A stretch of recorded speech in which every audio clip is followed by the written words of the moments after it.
Call it Park Bubba Sparks. Booty, booty, booty, booty, rockin' everywhere. Booty, booty. What's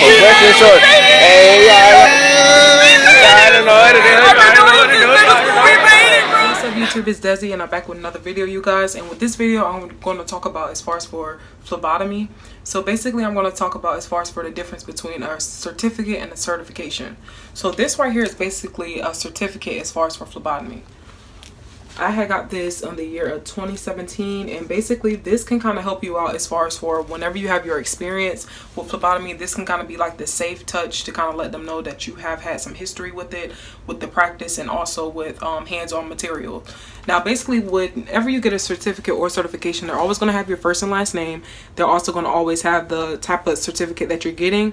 So this is phlebotomy, venipuncture, and then they also have the date of the actual certification or certificate, and it'll have the institution up here as well too.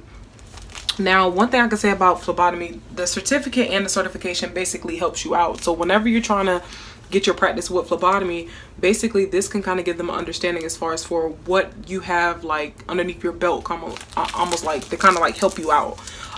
So with the certificate is a lot more different because the certificate gives you more access way, I would say. So basically, like, I was able to get my experience with phlebotomy with working at a plasma center. Basically before working at a plasma center, I had already had my experience with phlebotomy with my externship for medical assistant and also medical assistant schooling, because they teach you that inside of the schooling as well too. We had to make sure we get at least 100 sticks. That can be either with capillary sticks, which you know, the little fingerprints, or also just getting the sticks in this main area right here. Now one thing I can say about with phlebotomy, the more experience you know, the better it becomes for you. So meaning as in, a lot of people want to know as far as for, is it hard with finding a vein? How does that work? I don't think it's as much hard if you have a lot more experience with it. I just feel like the more better experience you have, the better you become at sticking the patients. With the certificate, that can still get you a job at a plasma center or also becoming a lab technician or a lab tech, because what they can do is they can still train you on their way on how they want you to get trained with certain things, but they may still offer you to try to get certified within the agency, so that can kind of have a little bit more money for you and also a little bit more leadway. That way if something does happen, it doesn't really fall back on the actual practice. It can kind of just have you safe in that type of area. As far as for the certificate and the certification, I feel like you both get paid kind of the same way, because for the most part, they're with the industry now with phlebotomy, they're really trying to train you on as much as they can. They're trying to make sure that you get an understanding on how to do things the proper way, also on how to handle the patients, so that's a lot more easier as well too. With me first starting off with phlebotomy, I wasn't making as much, but I was actually just glad to get the experience at the time. And that's another thing I wanted to mention too. Like, if you are already trying to apply for a phlebotomy position at a plasma center or anything like that, and you already have your experience, like meaning as in you already know what it's like to be a lead phlebotomist or something like that, and they hire you on as just like a donor floor technician, let them know the type of experience that you have, so that way they don't have to waste their time trying to like start you off so low. That way you can go straight onto it. Now sometimes they may start you off low because the positions are already filled as far as for lead phlebotomists, and they'll try to want to see how you work first before try to give you the actual lead. But it depends on the predicament that the facility is at, that they may move you up or not move you up. The average salary as far as for anyone that has a certificate or certification, I would definitely say here in Florida is $45K a year as far as for a phlebotomist. You could work both morning or afternoon or evening when it comes to phlebotomists. And the reason why I say that is because at the plasma center, you could work as early as 5 a.m. to 6 a.m.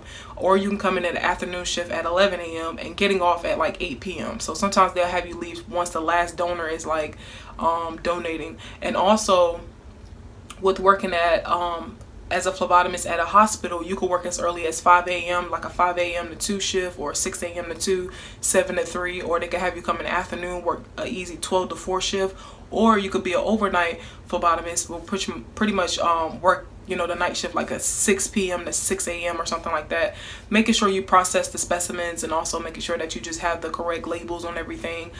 There are some night owls when it comes to phlebotomy, but I feel like that's more so with the ER system, you know, almost like where you're trying to work in an emergency room or something like that.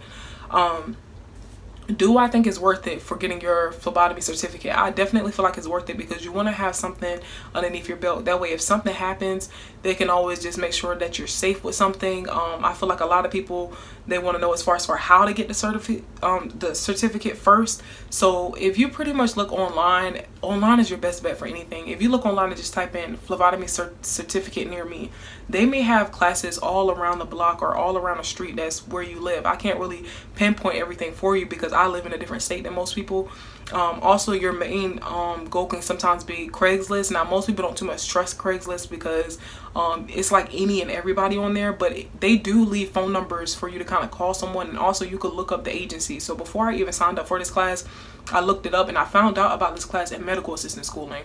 So they did always say that if you're going to school for medical assistant, it's always good to have phlebotomy underneath your belt because that can let you get hired on faster with certain things, which is true. The only thing that held me back at the time was I didn't pass my test at the time, but that definitely didn't stop me from getting hired on because at UF, they were actually still trying to hire me on. I just needed to pass the test at the time.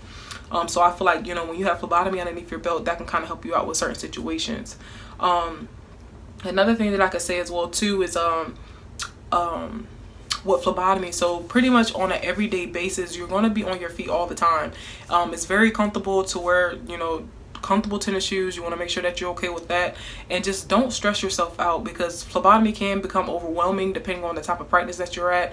Some people have a clean slate schedule when they're with phlebotomy, but me personally, when I was working at a plasma center, it was so much going on, and it's like I was able to handle it, like as far as for the donors and how many people were getting a day. But it's just the fact of the matter is sometimes your co-workers sometimes get on your nerves, even sometimes the donors get on your nerves, but it's all just a learning experience. But I definitely feel like if you have the chance to get your phlebotomy certification or certificate, go ahead and do it as much as you can, and also get as much sticks as you can. Like most people, they're very scared when it comes to